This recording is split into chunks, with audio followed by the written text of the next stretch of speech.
خواب کی حقیقت کیا ہے؟ کیا خواب میں روح حقیقت میں سفر کرتی ہے اور جن لوگوں سے وہ ملتی ہے ان کی بھی حقیقی روحیں وہاں موجود ہوتی ہیں؟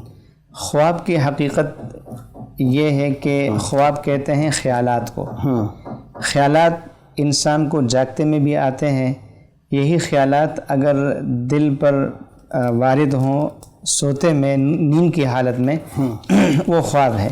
پھر ان خیالات کی جو دل پہ وارد ہوتے ہیں 3 قسمیں ہیں.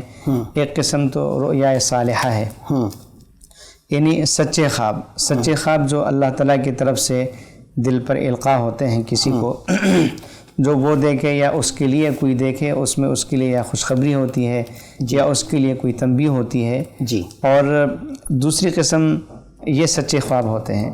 دوسری قسم وہ انسانی خیالات ہیں، یعنی دن بھر انسان کچھ خیالات سوچتا ہے، کچھ باتیں، کچھ واقعات اس کی نظروں کے سامنے سے گزرے ہوئے ہوتے ہیں، یا دن بھر وہ کچھ سوچتا ہے، تفکرات اس کے ہوتے ہیں. تو جو کچھ اس نے دیکھا، جو کچھ اس نے سنا، وہ خواب میں خیالات کی شکل میں ان کو، یعنی جو انسانی خیالات ہیں وہ اس کو خواب میں نظر آنے لگتے ہیں. تو یہ انسانی خیالات، یہ اس کی کوئی حقیقت نہیں ہوتی، یعنی اس کا اعتبار نہیں ہے اور اس کی تعبیر نہیں ہوتی.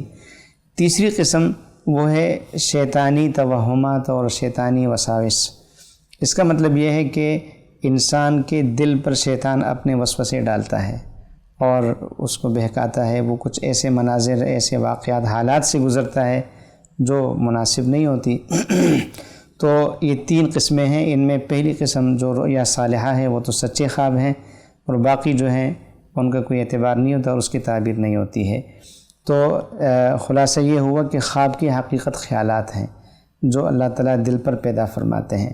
اور ملا علی قاری رحمہ اللہ تعالیٰ فرماتے ہیں کہ اللہ تعالیٰ جیسے جاگتے میں انسان کے دل پر خیالات پیدا فرماتے ہیں، تو نیند کی حالت میں بھی اللہ تعالیٰ اس کے دل پر خیالات پیدا فرماتے ہیں.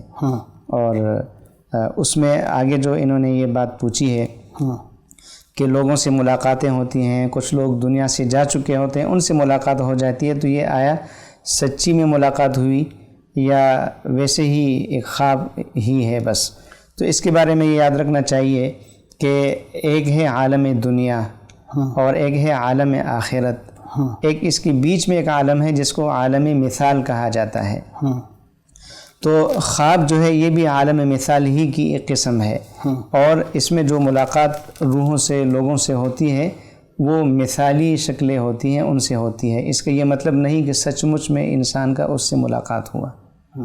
البتہ اتنی بات ہے کہ اگر کسی ایسے شخص کو خواب میں دیکھا جس کا انتقال ہو چکا ہے، تو علامہ ابن سیرین رحمہ اللہ تعالیٰ نے فرمایا کہ مردے کو اگر خواب میں دیکھے تو اس کو پھر جس حال میں دیکھا ہے بظاہر یہی ہے کہ وہ اس حال میں ہوگا. اگر خوشحال دیکھا ہے تو امید یہی ہے انشاءاللہ کہ وہ خوشحال ہوگا، اور اگر وہ تکلیف میں ہے تو اس کے لیے پھر کچھ دعائے خیر کرنا چاہیے اور رسالے ثواب کرنا چاہیے.